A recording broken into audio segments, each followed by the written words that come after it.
ഗുരുക്കന്മാർക്കും എല്ലാ സജ്ജനങ്ങൾക്കും നമസ്കാരം.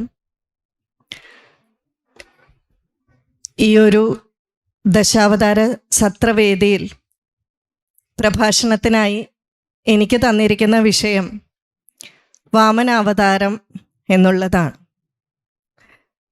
മലയാളികളായിട്ടുള്ള നമ്മൾ തിരുവോണമൊക്കെ ധാരാളം ആഘോഷിക്കുന്നത് കൊണ്ട് വാമനമൂർത്തി നമ്മുടെ സ്വന്തമാണ്. എങ്കിലും നമ്മൾ കുറച്ച് മാറിയൊക്കെയാണോ കഥ മനസ്സിലാക്കിയിരിക്കുന്നതെന്ന് ചില സമയങ്ങളിൽ നമ്മളുടെ നാട്ടിൽ നടക്കുന്ന ചില കാര്യങ്ങൾ കണ്ടാൽ സംശയം തോന്നും. അപ്പം നമുക്ക് നമ്മളുടെ ഋഷീശ്വരന്മാർ ഈ വാമനമൂർത്തിയുടെയും മഹാബലിയുടെയും ചരിതം എന്താണ് പറഞ്ഞു വച്ചിരിക്കുന്നത് എന്നൊന്ന് അനുസ്മരിക്കാം. ഏകദേശം 10ഓളം പുരാണങ്ങളിൽ വാമനാവതാരത്തെ പറ്റി പറയുന്നുണ്ട്. പിന്നെ പറയുന്നത് ശ്രീമദ് ഭാഗവതത്തിൽ, പിന്നെ എഴുത്തച്ഛൻ്റെ ശ്രീമദ് ഭാഗവതം കിളിപ്പാട്ടിൽ. ഇവിടെയെല്ലാം നമ്മളുടെ വാമനമൂർത്തിയെ പറ്റിയും ഈ മഹാബലിയുടെ അവതാരത്തെ പറ്റിയും പറയുന്നുണ്ട്. അപ്പോൾ ഇവിടെ പ്രഭാഷണം മിക്കവാറും ഭാഗവതത്തെ മാത്രം ആസ്പദമാക്കിയായിരിക്കില്ല, സ്കന്ദപുരാണത്തിലും അതുപോലുള്ള മറ്റു പുരാണങ്ങളിലും കൂടി ഉള്ളതുകൂടി ചേർത്തിട്ടായിരിക്കും. അപ്പോൾ ചിലപ്പോൾ അയ്യോ ആ ഒരു ഭാഗം കേട്ടിട്ടില്ലല്ലോ എന്ന് വിചാരിക്കരുത്. പുരാണങ്ങളിലും കൂടെ ഉള്ളത് ഉൾപ്പെടുത്തിയാണ് നമ്മൾ പറയുന്നത്. ഇപ്പോൾ വാമനമൂർത്തിയെ പറ്റി സ്മരിക്കുമ്പോൾ നമുക്ക് മഹാബലിയെ സ്മരിക്കാതിരിക്കാൻ സാധിക്കില്ല. അപ്പം മഹാബലിയുടെ വംശപരമ്പര എങ്ങനെയാണെന്ന് നമുക്കൊന്ന് നോക്കാം. ബ്രഹ്മാവിൻ്റെ മാനസപുത്രനാണ് മരീചി മഹർഷി. അദ്ദേഹത്തിൻ്റെ പുത്രനാണ് കശ്യപൻ. ഈ കശ്യപന് ദക്ഷ പ്രജാപതി തൻ്റെ 13 പുത്രിമാരെ വിവാഹം ചെയ്തു കൊടുത്തു. അതിൽ മൂത്ത പുത്രിമാർ ദക്ഷൻ്റെ ദിതിയും അതിഥിയും ഒക്കെ. പിന്നെയുണ്ട് ധനു, കാല തുടങ്ങിയവരെ പറ്റിയൊക്കെ മഹാഭാരതം ആദി പർവ്വത്തിൽ പരാമർശിക്കുന്നുണ്ട്. ഇതിൽ അതിഥിക്ക് കശ്യപ മഹർഷിയിൽ പിറന്നവരാണ് ദേവന്മാർ. അതിഥിയിൽ പിറന്നവരായതുകൊണ്ട് അവരെ ആദിത്യന്മാർ എന്നുകൂടി പറയുന്നുണ്ട്. കശ്യപ മഹർഷിയുടെ പുത്രന്മാരായതുകൊണ്ട് അവരെ കാശ്യപർ എന്നുകൂടി പറയാറുണ്ട്. ദിതിക്കുണ്ടായതാണ് ഹിരണ്യാക്ഷനും ഹിരണ്യകശിപുവും ഒക്കെ. നമുക്കവരെയും കുറച്ചൊക്കെ പരിചയമുണ്ട് അല്ലേ. ഇനി ഈ ഹിരണ്യാക്ഷൻ വധിക്കപ്പെട്ടു. പിന്നെയുള്ളത് ഹിരണ്യകശിപുവാണ്. ഹിരണ്യകശിപുവിൻ്റെ ഒരു പുത്രനെ നമുക്കെല്ലാവർക്കും അറിയാം, മൂത്ത പുത്രനായിട്ടുള്ള പ്രഹ്ലാദൻ. 5 പുത്രന്മാരാണുള്ളത്: പ്രഹ്ലാദൻ, സംഹ്ലാദൻ, അനുഹ്ലാദൻ, ശിപി, ബാഷ്കലൻ. ഇങ്ങനെ 5 പുത്രന്മാരാണ് ഹിരണ്യകശിപുവിനുള്ളത്. ഹിരണ്യകശിപു വധിക്കപ്പെട്ടപ്പോൾ സ്വാഭാവികമായി മൂത്ത പുത്രനായിട്ടുള്ള പ്രഹ്ലാദൻ രാജ്യഭാരം ഏറ്റെടുത്തു. വളരെ ധർമ്മിഷ്ഠനായിട്ട് പ്രഹ്ലാദൻ രാജ്യം ഭരിച്ചു. പക്ഷേ ആ ഭഗവാനോട് അത്രമാത്രം ശരണാഗതി അടഞ്ഞവനായതുകൊണ്ട് വളരെയധികം കാലമൊന്നും രാജ്യഭാരത്തിൽ ഇരിക്കാനുള്ള മനസ്സുണ്ടായിരുന്നില്ല. തനിക്ക് ഏകാന്തത്തിൽ പോയി ഭജനം ചെയ്യണം, അല്ലെങ്കിൽ വനത്തിൽ പോയി തപസ് ചെയ്യണമെന്നുള്ള ഒരു ആഗ്രഹമുണ്ടായിരുന്നു. അതുകൊണ്ട് മൂത്ത പുത്രനായിട്ടുള്ള വിരോചനൻ, പ്രഹ്ലാദന് 3 പുത്രന്മാരാണുള്ളത്: വിരോചനൻ, കുംഭൻ, നികുംഭൻ. ഈ വിരോചനന് പ്രായപൂർത്തിയൊക്കെ ആയി രാജ്യഭാരം ഏറ്റെടുക്കാനൊക്കെ ആകുന്നതിന് മുമ്പ് തന്നെ കുടുംബത്തിൽ അതിലും കുറച്ചൊരു തലമൂത്ത ആളിനെ രാജ്യഭാരം ഏൽപ്പിച്ചിട്ട് പ്രഹ്ലാദൻ നേരെ വനത്തിലേക്ക് തപസ്സിനായി പോയി. പിന്നീട് കുറച്ചു കാലം കഴിഞ്ഞപ്പോൾ വിരോചനൻ ഒരു രാജ്യഭാരം ഏറ്റെടുക്കാനൊക്കെയുള്ള സാമർഥ്യമൊക്കെ വന്നു എന്നറിഞ്ഞപ്പോൾ രാജ്യഭാരം വിരോചനൻ്റെ കയ്യിലെത്തി. അങ്ങനെ നല്ല ചക്രവർത്തിയായിട്ട് ധർമ്മിഷ്ഠനായിട്ട് രാജ്യം ഭരിക്കുകയാണ്. പ്രഹ്ലാദൻ്റെ പുത്രനല്ലേ, ധർമ്മിഷ്ഠനായിരിക്കാനേ വഴിയുള്ളൂ. ധർമ്മിഷ്ഠനായിട്ട് രാജ്യം ഭരിക്കുന്നു, ബ്രഹ്മനിഷ്ഠനുമാണ്.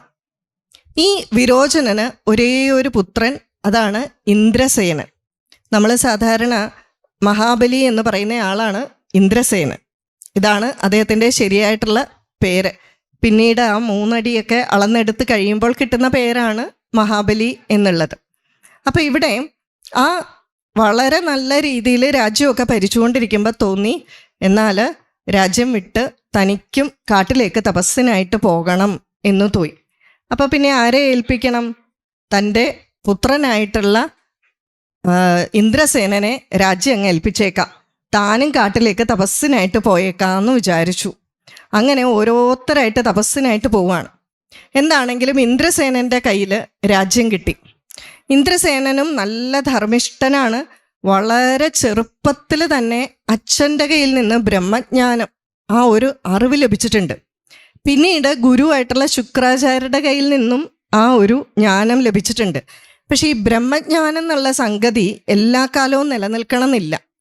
അത് നമ്മൾ അതിൻ്റേതായ രീതിയിൽ ആ ഒരു നിഷ്ഠ അല്ലെങ്കിൽ ഭഗവാനിലുള്ള ആ ശരണാഗതി ചിന്ത ഉറപ്പായിട്ട് നിലനിർത്തിയില്ലെങ്കിൽ ആ വന്ന ജ്ഞാനമൊക്കെ ചിലപ്പോൾ അതുവഴി പോകും. എന്താണെങ്കിലും അത്രമാത്രം ബ്രഹ്മനിഷ്ഠനായിരുന്നു ഇന്ദ്രസേനൻ. അങ്ങനെ രാജ്യമൊക്കെ ഭരിച്ചു വന്നു. പക്ഷെ രാജ്യം ഭരിച്ചു വന്നപ്പോൾ തോന്നി എല്ലാം അങ്ങ് കീഴടക്കണം ഒരാഗ്രഹം. അപ്പം എന്ത് ചെയ്തു? ഭൂമിയിൽ ഇനി ഒരു സ്ഥലം പോലും ബാക്കിയില്ല എന്നുള്ള രീതിയിൽ ഭൂമി മുഴുവൻ പിടിച്ചടക്കി. പിന്നെ അടുത്തത് മേലോട്ടും താഴോട്ടും ഒക്കെ അല്ലേ പിന്നെ നോട്ടം വരിക. അപ്പം എന്ത് ചെയ്തു? സ്വർഗം പിടിച്ചടക്കണമെന്ന് ഒരു തോന്നൽ വന്നു. ശരിക്കും പറഞ്ഞാൽ ഈ അസുരന്മാരുടെ പ്രധാന കുഴപ്പം ഇതാണ്. അവർക്ക് എവിടെ ഇരുന്നാലും സമാധാനം കിട്ടില്ല. ബാക്കി ആരെയെങ്കിലുമൊക്കെ ഉപദ്രവിച്ചുകൊണ്ടിരിക്കണം, എന്തെങ്കിലുമൊക്കെ അവർക്ക് ഒരു സൗര്യക്കേട് കൊടുക്കണം. അതാണ്. മാത്രമല്ല സ്വയം നന്മയുണ്ടാകണമെന്ന് ചിന്തിക്കുന്നതിനേക്കാൾ അവരെന്ത് ചിന്തിക്കും? മറ്റുള്ളവർക്ക് ദോഷം ഉണ്ടാകണമെന്ന് ചിന്തിച്ചുകൊണ്ടേയിരിക്കും. നമുക്ക് പലപ്പോഴും തോന്നും, ഈ ഭഗവാൻ എന്തിനാ എപ്പോഴും ദേവന്മാർക്ക് ഇങ്ങനെ സപ്പോർട്ട് ചെയ്തുകൊണ്ടിരിക്കുന്നത്? അസുരന്മാർ എന്തുകൊണ്ടാണ് ഭഗവാൻ ഇങ്ങനെ പലപ്പോഴും അവർക്ക് ഓരോ പാഠം കൊടുത്തുകൊണ്ടിരിക്കുന്നത് തോന്നും. ഇതിന് കാരണം എന്താണെന്ന് വെച്ചാൽ, ദേവന്മാർ എന്തൊക്കെ കുരുത്തക്കേട് ചെയ്താലും അവർക്കറിയാം ഇതിൽ നിന്നൊക്കെ തങ്ങളെ കയറ്റാൻ കഴിവുള്ളവനാണ് ഭഗവാൻ. അപ്പം അവരെന്ത് ചെയ്യും? നേരെ പോയി ഭഗവാന്റെ കാല് പിടിക്കും. പക്ഷെ അസുരന്മാരോ ഇതെല്ലാം ഞങ്ങളുടെ കയ്യൂക്ക് കൊണ്ടും ശക്തി കൊണ്ടും നേടിയതാണ് എന്ന് വിചാരിക്കും. ഭഗവാൻ ഇതിനകത്തൊന്നും വലിയ വരം മേടിക്കാൻ മാത്രം ബ്രഹ്മാവിനെയൊക്കെ തപസ് ചെയ്യും. അത് കഴിഞ്ഞാൽ നമ്മൾ പറയില്ലേ, പാലം കടക്കോളം നാരായണ എന്ന് പറയുന്നത് പോലെയാണ്. പിന്നെ ഈ ഭഗവാൻ ഒന്നും പറഞ്ഞാൽ ഒന്നും കേൾക്കില്ല. അപ്പം അതുകൊണ്ട് ഇതെല്ലാം സ്വന്തം കയ്യൂക്കുകൊണ്ട് നേടുന്നതാണ് എന്നുള്ള ചിന്തയുള്ളത് കൊണ്ടാണ് ഈ അസുരന്മാർക്ക് ഈ പ്രശ്നമൊക്കെ. നേരെ മറിച്ച് തെറ്റ് ചെയ്തു, ഭഗവാനെ ഒന്ന് രക്ഷിക്കണേന്നൊക്കെ പ്രാർത്ഥിച്ചു കഴിഞ്ഞാൽ ഭഗവാന് തോന്നും ഒന്നുമില്ലേലും അവൻ എന്നെ വിളിച്ചല്ലോ രക്ഷിക്കാമെന്നുള്ളത്. എന്താണെങ്കിലും നേരെ ഇന്ദ്രസേനൻ സ്വർഗത്തിലേക്ക് ചെന്നു യുദ്ധത്തിനായിട്ട്. പക്ഷേ ആ യുദ്ധത്തിൽ പരാജയപ്പെട്ടു എന്ന് മാത്രമല്ല, ഇന്ദ്രസേനൻ കൊല്ലപ്പെട്ടു. ശുക്രാചാര്യർ എന്ത് ചെയ്തു? ശുക്രാചാര്യരുടെ കയ്യിൽ മൃതസഞ്ജീവിനി മന്ത്രമുണ്ട്. ശുക്രാചാര്യർ വളരെ എളുപ്പത്തിൽ തന്നെ ഇദ്ദേഹത്തെ ഇന്ദ്രസേനനെ ജീവിപ്പിച്ചു. അപ്പം നാരദ മഹർഷിക്ക് തോന്നി ഇങ്ങനെ പോയാൽ പറ്റൂല. അപ്പം നാരദ മഹർഷി നേരെ ദേവേന്ദ്രൻ്റെ അടുക്കൽ ചെന്നു. അപ്പം ഈ ദേവേന്ദ്രൻ എന്ന് പറയുന്നത് ഒരു പദവിയുടെ പേരാണ്. ദേവേന്ദ്രൻ എന്ന് പറഞ്ഞാൽ എന്നും ഒരാളല്ല, സ്ഥാനം മാറിക്കൊണ്ടിരിക്കും. അപ്പം നമ്മൾ പ്രധാനമന്ത്രി എന്ന് പറയുന്ന ഒരു സ്ഥാനപ്പേരല്ലേ, അതിൽ ആളിങ്ങനെ മാറിക്കൊണ്ടിരിക്കും. അപ്പം അതുപോലെ ഇത്ര കാലാവധിക്ക് ഇന്നയാളാണ് ഇന്ദ്രൻ, യോഗ്യത കിട്ടി ഇത്ര യാഗമൊക്കെ ചെയ്ത് കഴിയുമ്പം അദ്ദേഹം ഇന്ദ്രനാവും. ഇന്ദ്രനായിക്കഴിഞ്ഞാൽ സ്വാഭാവികമായിട്ട് കിട്ടിയ കസേര കളയാൻ അദ്ദേഹം നോക്കുമോ? ഒരിക്കലുമില്ല. മാക്സിമം കാലം അതിനകത്ത് പിടിച്ചിരിക്കാനും വേറെ ആരും ആ സീറ്റിലേക്ക് വന്നിരിക്കാനും സ്വാഭാവികമായിട്ട് നോക്കും. അതുകൊണ്ട് ആ ദേവേന്ദ്രൻ്റെ സ്ഥാനത്തിൽ ആർക്ക് വേണമെങ്കിലും ആ ഒരു യോഗ്യത കിട്ടിയാൽ വന്നിരിക്കാം. അപ്പം എന്തായി? മഹാബലിക്ക് സ്വർഗം കീഴടക്കണം എന്ന് ആഗ്രഹം തോന്നിയിട്ടാണ് പോയത്. എന്താണെങ്കിലും ജീവൻ തിരിച്ചു കിട്ടി. പക്ഷേ അപ്പോൾ നാരദമുനി പറഞ്ഞു, ഇങ്ങനെ ഇവന്മാർ ഇടയ്ക്കിടയ്ക്ക് യുദ്ധം ചെയ്യാൻ വരും. എപ്പോഴും ഇങ്ങനെ നമ്മൾ ജയിച്ചോണമെന്നൊന്നുമില്ല. ഇപ്പം എന്താണെങ്കിലും ജയിച്ചു, പക്ഷെ ചിലപ്പം തോൽവി അടയാൻ സാധ്യതയുണ്ട്. അതുകൊണ്ട് നിങ്ങൾ എന്ത് ചെയ്യണം? അമൃത് കൈക്കലാക്കണം, അതിന് പാലഴി കടയണം. പക്ഷെ പാലഴി തന്നെ കടയാൻ പറ്റുമോ? ആരുടെയെങ്കിലും സഹായം വേണം, നല്ല കരുത്തുള്ളവരുടെ സഹായം വേണം. അപ്പം എന്തു വേണം? നിങ്ങൾ അസുരന്മാരെ കൂട്ടുപിടിക്കുക. ബാക്കിയുള്ള കഥ നമുക്ക് എല്ലാവർക്കും അറിയാം അല്ലേ? അസുരന്മാരെ കൂട്ടുപിടിച്ചു, അവസാനം അസുരന്മാരെ പറ്റിച്ച് ദേവന്മാർ അമൃത് കൊണ്ടുപോയി. അപ്പം ഇതൊക്കെ ശരിയാണോ എന്നൊക്കെ നമുക്ക് തോന്നാം. ശരിക്കു പറഞ്ഞാൽ ഇത് അധർമ്മമാണ്. പക്ഷേ ഇത് രാജ്യതന്ത്രത്തിൻ്റെ യുദ്ധത്തിൻ്റെ ഭാഗമാണ്. ഇന്നത്തെ രാഷ്ട്രീയം ഒന്ന് നോക്കിയാലോ?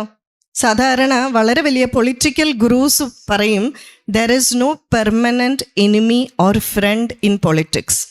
രാഷ്ട്രീയത്തിൽ സ്ഥിരമായിട്ടുള്ള ശത്രുക്കളോ മിത്രങ്ങളോ ഇല്ല.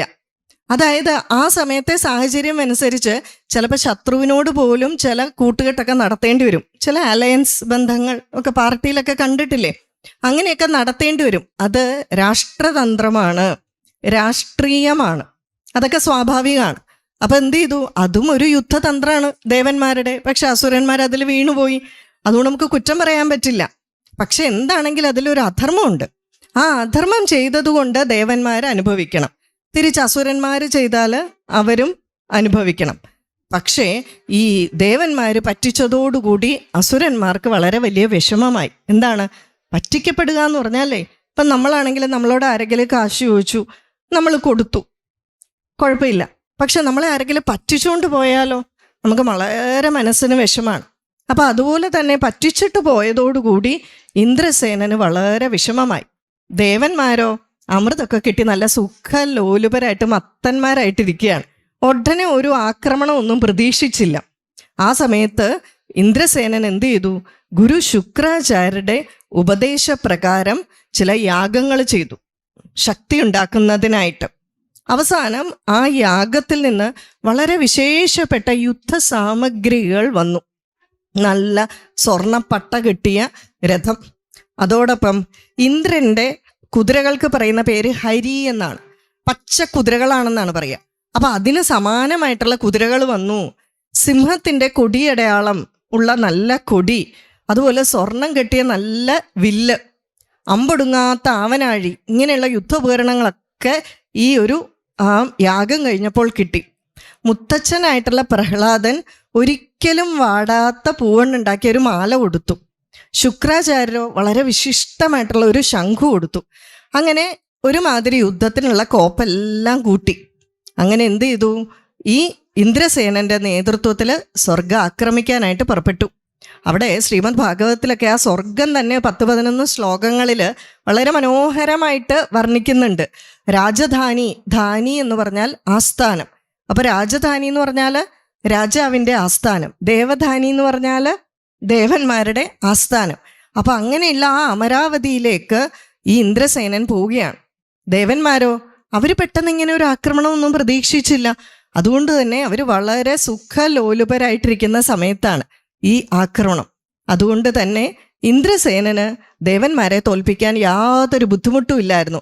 അമൃത് കയ്യിലുണ്ട്, മരിക്കുന്നില്ല എന്നേ ഉള്ളൂ, തോൽക്കില്ല എന്നുണ്ടോ? അമൃത് കഴിച്ചാൽ തോക്കില്ല എന്നില്ല, ജീവൻ പോവില്ല എന്നേ ഉള്ളൂ. ജീവൻ പോകാതെ നമുക്ക് അസുഖമായിട്ടൊക്കെ കിടക്കാം, അല്ലേ? ചത്തതിനൊക്കുമേ ജീവിച്ചിരിക്കലും നമ്മൾ പറയില്ലേ. എന്താണെങ്കിലും തോറ്റുപോയി. അവസാനം ദേവലോകം ഒഴിഞ്ഞു കൊടുക്കേണ്ടി വന്നു.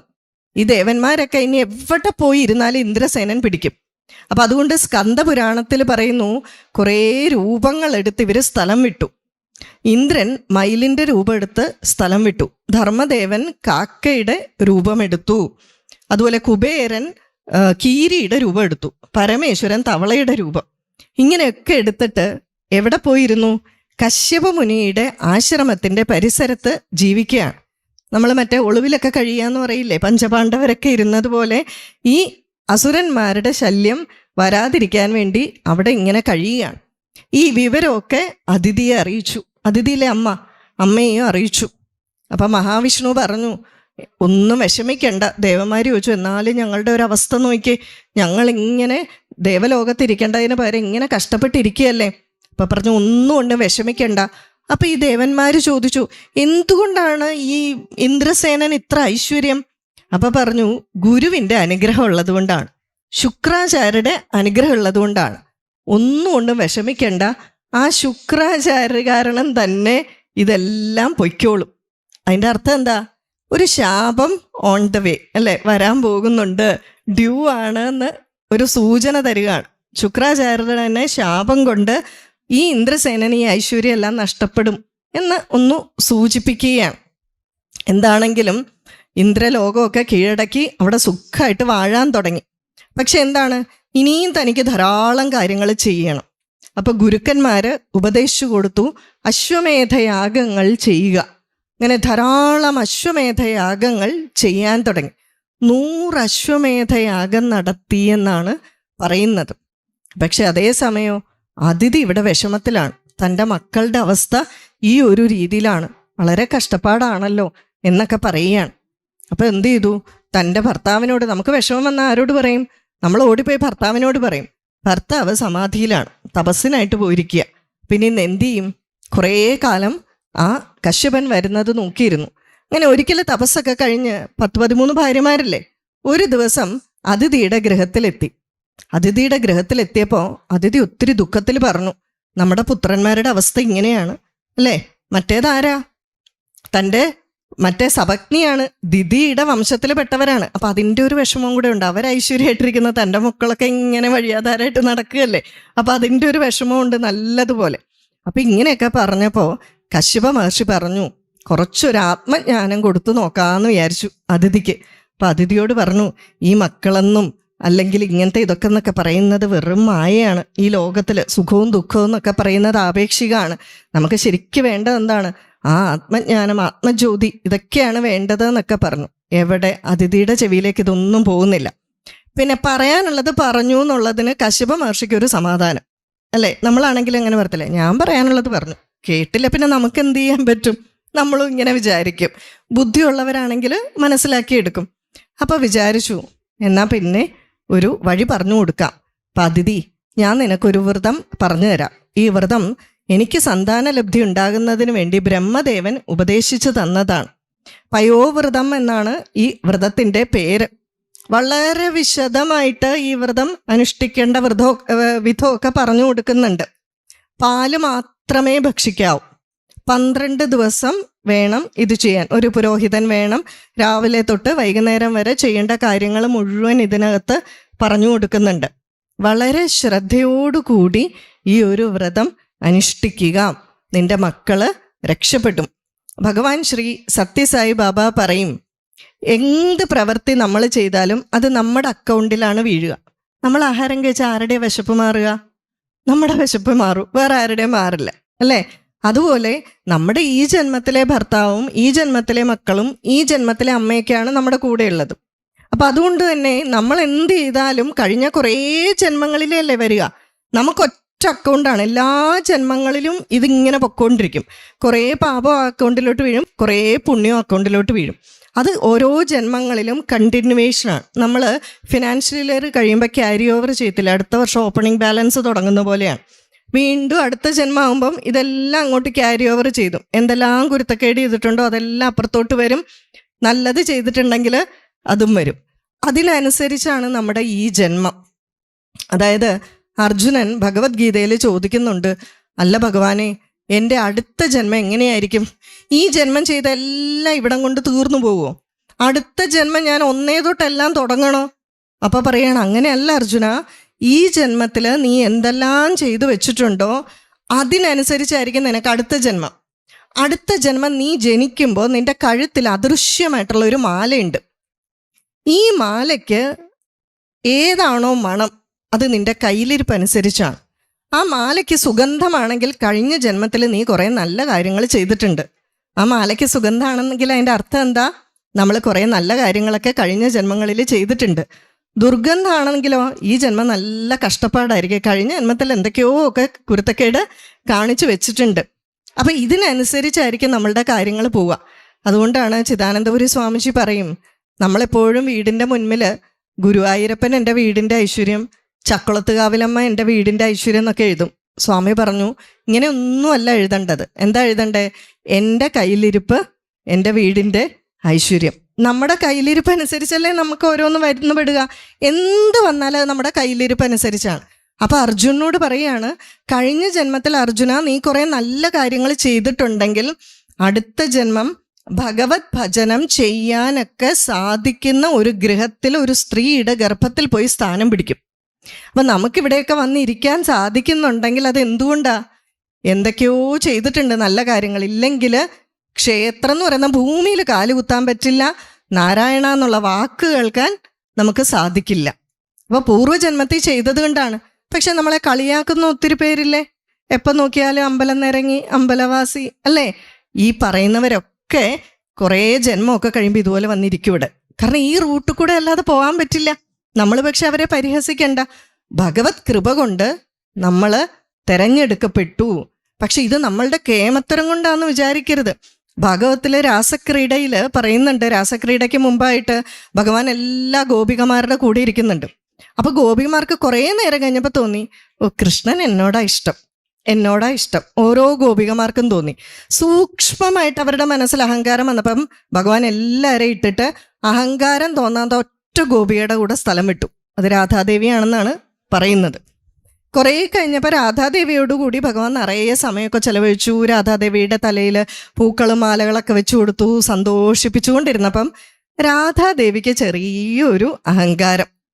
കൃഷ്ണന് എന്നെ തന്നെയാണ് ഇഷ്ടം, എന്നാലും എല്ലാവരെയും വിട്ടിട്ട് എൻ്റെ കൂടെയല്ലേ വന്നത്. അപ്പം കൃഷ്ണനോട് പറഞ്ഞു, കൃഷ്ണ, എൻ്റെ ശരീരമൊക്കെ നന്നായിട്ട് വേദനിക്കുന്നുണ്ട്, ഇനി കൃഷ്ണൻ്റെ കൂടെ ഞാൻ വരണമെങ്കിൽ എന്നെ ചുമലിലെടുക്കണം, അല്ലാതെ പറ്റില്ല. കൃഷ്ണൻ പറഞ്ഞു, അതിനെന്താ. ചുമല് കാണിച്ചു കൊടുത്തു. കയറാൻ തുടങ്ങിയപ്പോഴത്തേക്കും കൃഷ്ണനെ കാണുന്നില്ല. നിലവിളിച്ച് അപ്പം തന്നെ ബോധം കെട്ട് വീണു. കുറെ കഴിഞ്ഞ് മറ്റേ ഗോപികമാരൊക്കെ കൃഷ്ണ കൃഷ്ണ എന്ന് വിളിച്ചു വരുമ്പോൾ ദാ ഇവിടെ കിടക്കുന്നു ഗോപി. ശുശ്രൂഷിച്ച് ബോധമൊക്കെ വന്നപ്പോൾ രാധാദേവി പറയുന്നതാണ്, ഒരു കാര്യം എനിക്കിവിടെ മനസ്സിലായി, നമ്മൾ എത്ര ശ്രമിച്ചാലും നമുക്ക് ഭഗവാനെ കിട്ടില്ല അൺലെസ് ആൻഡ് അൺടിൽ. എപ്പോഴാണ് നമ്മൾ പറയുന്നത്, ഭഗവാന്റെ കാരുണ്യം നമ്മളിലേക്ക് വന്നില്ലെങ്കിൽ, ഭഗവാൻ വിചാരിച്ചില്ലെങ്കിൽ, ഭഗവാന്റെ കൃപയില്ലെങ്കിൽ അത് നമ്മളിലേക്ക് എത്തില്ല. അപ്പം അതുകൊണ്ട് നമ്മൾ അവരൊക്കെ മോശക്കാരാന്ന് വിചാരിക്കണ്ട. എല്ലാവരും ഏതെങ്കിലും ഒരു ജന്മത്തിൽ ഇങ്ങോട്ട് വരും. നമുക്കിപ്പോൾ റൂട്ട് ക്ലിയറായി. അർജുനെ പോലെ എല്ലാവരും അർജുനെ കളിയാക്കി കാലിച്ചക്കൻ്റെ പുറകെ നടന്നു എന്ന്. എപ്പോഴാണോ ഭഗവാനാന്ന് മനസ്സിലായത്, ഇടം വല്ല നോക്കാതെ സ്ഥലം വിട്ടതുപോലെ നമുക്കിത് മനസ്സിലായെങ്കിൽ, ഇതിലാണ് ആനന്ദം കിട്ടുന്നതെങ്കിൽ നമ്മൾ ശരിയായ വഴിയിലാണ്. ശരീരം രഥമേവച്ച, അല്ലേ? ഈ ശരീരത്തിനുള്ളിലാണ് ഭഗവാൻ. അപ്പം നമുക്ക് ആ ആഹ്ലാദം കിട്ടുന്നുണ്ടെങ്കിൽ ഉള്ളിലുള്ള ഭഗവാനാണ് സന്തോഷിക്കുന്നത്. ക്ഷേത്രത്തിൽ വന്നിരിക്കുമ്പോഴും ഭഗവത് കാര്യങ്ങൾ കേൾക്കുമ്പോഴാണ് സന്തോഷം തോന്നുമെങ്കിൽ അപ്പം എന്ത് ചെയ്യണം, ഏട്ടം വല്ല നോക്കാതെ വെച്ചങ്ങ് പൊയ്ക്കോണം. ഇല്ലെങ്കിൽ എന്താ പ്രശ്നം, ഈ ജന്മത്തിൽ തന്നെ നമ്മൾ ആ മുക്തി അടയാനൊന്ന് നോക്കുക. മോക്ഷം പോലും ആഗ്രഹിക്കരുതെന്നാണ് പറയുന്നത്. പക്ഷെ ഈ ജന്മത്തിൽ മോക്ഷം കിട്ടിയില്ലെങ്കിലുള്ള പ്രശ്നം എന്താ, ഇനിയും ജനിച്ച് ഇനിയും LKG പോയിരുന്ന് വീണ്ടും ഈ തറാപനയൊക്കെ പഠിക്കണം. 10ാം ക്ലാസ് ആകുമ്പോൾ വീട്ടുകാരുടെ ബഹളം, A+, അത് ഇത്, നീറ്റ്, മെഡിസിൻ, എൻജിനീയറിങ്, എൻട്രൻസ്, എന്തൊക്കെ പൊല്ലാപ്പ, അല്ലേ? അപ്പം എന്താണ്, ആ ഭഗവാനിലോട്ട് തന്നെ ആ ജീവാത്മാ പരമാത്മാ ലയം, അതാണ് ഏറ്റവും നല്ലത്. അപ്പം എന്ത് ചെയ്യണം, അതിനായിട്ട് കഴിയുന്നതും ഭഗവത് കാര്യങ്ങൾ ചെയ്യുക. അപ്പം ഈ ജന്മത്തിൽ തന്നെ നല്ലതൊക്കെ ചെയ്യാന്ന് പറയുക. പക്ഷേ ഭഗവാൻ ശ്രീ സത്യസായി ബാബ പറയുന്നു, നമ്മൾ ചെയ്താലാണ് നമുക്കുള്ളതെങ്കിൽ പോലും അമ്മ മക്കൾക്ക് വേണ്ടി പ്രാർത്ഥിച്ചാൽ ഫലമുണ്ട് എന്ന്. അതാണ് അതിഥി ദേവി, അല്ലെ? പാർവതി ദേവി സ്കന്ദന് വേണ്ടി എത്ര പ്രാർത്ഥിച്ചു, അല്ലേ? ബ്രഹ്മാവിനോട് ഓങ്കാരത്തിൻ്റെ അർത്ഥം പറഞ്ഞു തരാൻ പറഞ്ഞപ്പോൾ ബ്രഹ്മദേവൻ വളരെ ലളിതമായിട്ടൊന്നങ്ങ് പറഞ്ഞു കൊടുത്തു. ദേഷ്യം വന്നു. അപ്പം തന്നെ ബ്രഹ്മദേവനെ അങ്ങ് ഇല്ലാതെയാക്കാനുള്ള ഭാവത്തിൽ ബ്രഹ്മദേവനോട് ദേഷ്യപ്പെട്ടു. പിന്നെയാണ് താൻ ചെയ്തത് തെറ്റാണല്ലോ എന്ന് വിചാരിച്ചപ്പോൾ സ്വയം സർപ്പത്തിൻ്റെ രൂപം എടുത്തു. പാർവതീദേവി വിചാരിച്ചു, എന്നാൽ എൻ്റെ മോൻ ഈ രൂപമാണല്ലോ. പാർവതീദേവി തൻ്റെ മോനെ രൂപം കിട്ടാൻ വേണ്ടിയിട്ട് ഷഷ്ടിവ്രതം ആചരിച്ചു, അല്ലേ? എത്രയോ വ്രതങ്ങൾ നമുക്കറിയാം. അപ്പം അമ്മമാർ കുട്ടികൾക്ക് വേണ്ടി നേർന്നാൽ അതിന് ഫലമുണ്ട്.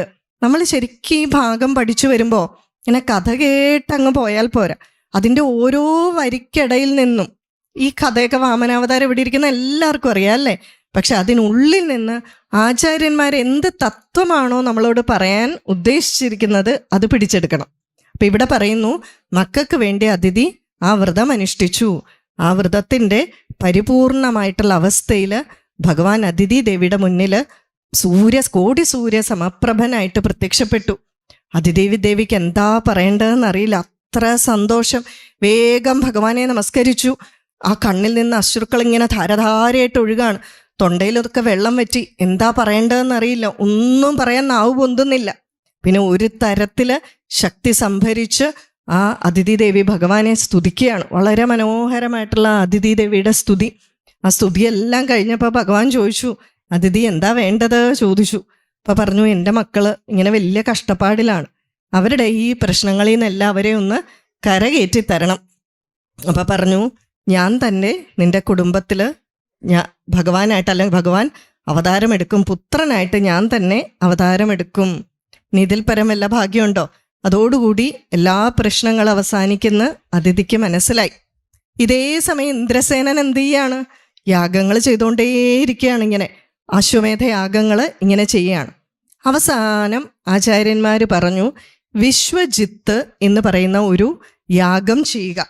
അതിൻ്റെ പേരിൽ തന്നെ ഉണ്ട് വിശ്വജിത്ത് എന്ന് പറഞ്ഞാൽ എന്താണ്? വിശ്വം മുഴുവൻ ജയിക്കണം. വിശ്വം എന്ന് പറഞ്ഞാൽ എന്താ? വിഷ്ണു സഹസ്രനാമം തുടങ്ങുന്നത് എങ്ങനെയാ? വിശ്വം എന്ന് പറഞ്ഞാൽ പൂർണ്ണമായി, പിന്നെ അവിടെ ഒന്നും ഇല്ല. അപ്പൊ അതുപോലെ ജയിക്കേണ്ട ഒരു യാഗം, ഏകാഹം ആണ് അത്. സോമയാഗത്തിൽ പെട്ട ഒരു യാഗമാണിത്. അപ്പൊ ഈ യാഗം ചെയ്യാനായിട്ട് തീരുമാനിച്ചു. അപ്പൊ അതിന് വേണ്ട ഒരുക്കങ്ങളെല്ലാം ചെയ്ത് യാഗങ്ങളും ഇതെല്ലാം ശരിയാക്കി. അപ്പൊ ആ സമയത്താണ് കശ്യപ മഹർഷിക്ക് തൻ്റെ ഉള്ളിലേക്ക്, തൻ്റെ ഹൃദയത്തിലേക്ക് ഭഗവത് ചൈതന്യം പ്രവേശിച്ചു എന്ന് മനസ്സിലായത്. ആ ചൈതന്യത്തെ അതിഥി ദേവിയുടെ ഗർഭത്തിലേക്ക് സംക്രമിപ്പിച്ചു. അങ്ങനെ ഒരു ശ്രാവണ മാസത്തില് ദ്വാദശി തിഥിയിൽ തിരുവോണ നക്ഷത്രത്തിൽ, അല്ലേ, ആവണിയാണ് ഓണമായി മാറിയത്. ആവണി നക്ഷത്രത്തിൽ വിജയ എന്ന് പറയുന്ന ആ മുഹൂർത്തത്തിൽ ഭഗവാൻ അവതരിച്ചു. ഭഗവാൻ ശരിക്ക് ശംഖചക്രധാരിയായിട്ട് തന്നെയാണ് അതിഥിക്കും കശ്യപനും ദർശനം കൊടുത്തത്. ആ രൂപത്തിൽ തന്നെ ആ ഭഗവാനെ വീണ്ടും കാണാനുള്ള ഭാഗ്യം എത്ര സുഹൃതം ചെയ്തിട്ടുണ്ടായിരിക്കണം, അല്ലേ? ആദ്യം ഒന്ന് തപസ് ചെയ്തപ്പോൾ ഭഗവത് ദർശനം കിട്ടി. ഇപ്പം മകനായിട്ടും. പക്ഷെ വേഗം ഭഗവാൻ തൻ്റെ സ്വരൂപത്തെ മറച്ചിട്ട് പൊക്കം കുറഞ്ഞ ഒരു ബ്രഹ്മചാരിയുടെ രൂപമെടുത്തു. അത്യാവശ്യം വളർച്ചയൊക്കെയുള്ള ഒരു ബ്രഹ്മചാരിയുടെ രൂപമെടുത്തു. ബ്രഹ്മചാരിയാണെങ്കിൽ ഇനി എന്ത് വേണം? ഉപനയനമൊക്കെ നടത്തണം. അപ്പം എന്ത് ചെയ്തു? ദേവഗുരുവായിട്ടുള്ള ബൃഹസ്പതി അതിനുള്ള യജ്ഞോപവീതമൊക്കെ കൊടുത്തു. അതുപോലെ മരത്തോല്, ഈ മാനിൻ്റെ തോലൊക്കെ ഇല്ലേ, അതൊക്കെ ഭൂമിദേവി കൊടുത്തു. ഓരോരുത്തരായിട്ട് ഓരോ സാധനങ്ങളായിട്ട് കൊടുത്തു. ബ്രഹ്മദേവൻ കമണ്ഡലു കൊടുത്തു, സരസ്വതി ദേവി ജപമാല കൊടുത്തു. അങ്ങനെ ഓരോരുത്തരായിട്ട് കൊടുത്തു. സൂര്യദേവൻ തന്നെ ഗായത്രി ഉപദേശിച്ചു. കശ്യപ മഹർഷി ആ ഉപനയനം നടത്തിവെച്ചു. ആദ്യത്തെ ഭിക്ഷ കൊടുത്തത് പാർവതീദേവിയാണ്. അങ്ങനെ വളരെ ഭംഗിയായിട്ട് ആ ബ്രഹ്മചാരിയുടെ ഉപനയനമെല്ലാം നടന്നു. അതിനുശേഷം എന്താണ്? ഈ അവതാരത്തിനൊരു പ്രത്യേക ലക്ഷ്യമുണ്ട്. ശരിക്കു പറഞ്ഞാൽ ദശാവതാരങ്ങളിൽ മനുഷ്യരൂപത്തിലുള്ള ആദ്യത്തെ അവതാരമാണല്ലേ മത്സ്യം, കൂർമ്മം, വരാഹം, നരസിംഹം. ശരിക്കും മനുഷ്യരൂപത്തിലെന്ന് പറഞ്ഞാലുള്ള ആദ്യത്തെ അവതാരമാണ്. അപ്പം 100 കോടി സൂര്യന്മാരുടെ ആ പ്രഭയോടുകൂടി നേരെ യജ്ഞവേദിയിലേക്ക് പോവുകയാണ്. പക്ഷെ അപ്പം എന്താ സംഭവിച്ചേ? ഭൂമി കിടന്ന് ഇളകി മറിയാൻ തുടങ്ങി, ക്ഷോഭിക്കാൻ തുടങ്ങി. പർവ്വതങ്ങളും സമുദ്രങ്ങളും എല്ലാം ക്ഷുഭിതമാകാൻ തുടങ്ങി. ഉടനെ ഇന്ദ്രസേനൻ ഓടി വന്ന് ശുക്രാചാര്യോട് ചോദിച്ചു, ഇതെന്താ ഇവിടെ സംഭവിക്കുന്നത്? ഇതെല്ലാം ശോഭിക്കുന്നല്ലോ, എന്താ കാരണം? അപ്പൊ പറഞ്ഞു, ഭൂമി ദേവിയെ സൃഷ്ടിച്ചതുപോലും ഭഗവാനാണ്. അപ്പൊ ആ ഭഗവാന്റെ ഭാരം താങ്ങാൻ ഭൂമി ദേവിക്ക് സാധിക്കുന്നില്ല. അപ്പൊ അതുകൊണ്ട് ആ ഭഗവാൻ ഇങ്ങനെ എഴുന്നള്ളുന്ന ശ്രീഹരി എഴുന്നള്ളതിൻ്റെ ഭാഗമാണ്. അപ്പൊ ശുക്രാചാര്യർ പറഞ്ഞു, എന്തിനാണ് ശ്രീഹരി എഴുന്നള്ളുന്നതെന്നറിയാവോ? അങ്ങിവിടെ ധാരാളം യാഗങ്ങൾ നടത്തി. ഈ യാഗത്തിൻ്റെ ഭാഗം, യജ്ഞഭാഗം ശരിക്കും ആർക്കാണ് കൊടുക്കേണ്ടത്? ദേവന്മാർക്കാണ് കൊടുക്കേണ്ടത്. അങ്ങ് ആർക്കാണ് കൊടുക്കുന്നത്? അത് മുഴുവൻ അസുരന്മാർക്കാണ് കൊടുക്കുന്നത്. അതുകൊണ്ട് അതിൻ്റെ കാര്യങ്ങളൊക്കെ ഒന്ന് തീർപ്പാക്കാൻ വേണ്ടി ശ്രീഹരി വരികയാണ്. പക്ഷെ ഒരു കാര്യം ചെയ്യണം, ശ്രീഹരി എന്ത് ചോദിച്ചാലും അയ്യോ തന്നെ കൊണ്ട് അതൊന്നും സാധ്യമാകില്ല എന്ന് പറഞ്ഞേക്കണം എന്ന് പറഞ്ഞു. ഇന്ദ്രസേനൻ പറഞ്ഞു, ശ്രീഹരി എൻ്റെ അടുക്കലോട്ട് വരുമ്പോൾ സാധാരണക്കാർ ചോദിച്ചാൽ പോലും എനിക്കൊന്നും കൊടുക്കാൻ പറ്റില്ല എന്ന് പറയാറില്ല. പിന്നെ ശ്രീഹരി എൻ്റെ അടുക്കലേക്ക് വരുമ്പോൾ കൊടുക്കാൻ സാധിക്കില്ല എന്ന് പറയാൻ പറ്റുമോ? പിന്നെ ശ്രീഹരി എന്നോടെന്തെങ്കിലും ചോദിക്കാൻ വരിക എന്ന് പറയുന്നതിന് എനിക്കൊരു പെരുമയല്ലേ, അല്ലേ? ഭഗവാൻ നമ്മുടെ അടുക്കൽ ഒരു കാര്യം ചോദിക്കാൻ വരിക എന്ന് പറയുന്നത് അതൊരു ചെറിയ കാര്യമല്ലല്ലോ. പിന്നെ ഹവിർഭാഗം ഞാനിനി അസുരന്മാർക്കാണ് കൊടുക്കുന്നത്. അതിൻ്റെ ക്രോധത്തിലാണ് ഭഗവാൻ എന്നെ വധിക്കാനാണ് വരുന്നതെങ്കിൽ എന്നെ എങ്ങനെയാണ് വധിക്കുന്നത്? ആ സംഭവമൊക്കെ എങ്ങനെയാണ് നടപ്പാക്കുന്നത്? അത് കാണാൻ എനിക്കൊരു താല്പര്യമുണ്ട്. എങ്ങനെയുണ്ട് അല്ലെ? ഒരു കുലുക്കവും ഇല്ല ഇന്ദ്രസേനന്. ഇതൊന്നും നടപ്പാക്കാൻ പോകുന്ന വിധം അറിയാൻ എനിക്ക് ആഗ്രഹമുണ്ട് എന്ന് പറഞ്ഞു. ശുക്രാചാര്യരാണെങ്കിൽ അന്തിച്ച് നിൽക്കുകയാണ്, പറഞ്ഞിട്ടൊന്നും കേൾക്കുന്നില്ല. ഇതേ സമയം ആ യജ്ഞവേദിയിലേക്ക് സൂര്യൻ ഉദിച്ചതുപോലെ വരികയാണ്. എല്ലാവരും എഴുന്നേറ്റ് നമസ്കരിച്ചു. ഇപ്പം നമ്മൾ ഓർക്കുക, ഈ സമയത്ത് ഈ യജ്ഞവേദിയിലേക്ക് ആ വാമനമൂർത്തി എഴുന്നള്ളുന്നതായിട്ട് മനസ്സിൽ നമ്മൾ സങ്കല്പിക്കുക. ശരിക്കും നമ്മൾ മനസ്സിൽ ആ ഭാവത്തോടുകൂടി യദ്ഭാവം തദ്ഭവതി എന്നാണല്ലേ, നമ്മളത് അതുപോലെ ചിന്തിച്ചാൽ ആ വാമനമൂർത്തി ഇവിടെ അവതരിക്കും. അപ്പം ആ യജ്ഞവേദിയിലേക്ക് വരുന്നു. എല്ലാവരും എഴുന്നേറ്റ് തൊഴുന്നു. അപ്പോൾ എന്ത് ചെയ്തു? ആ ഇന്ദ്രസേനൻ വേഗം സ്വീകരിച്ച് ആസനമൊക്കെ കൊടുത്തു.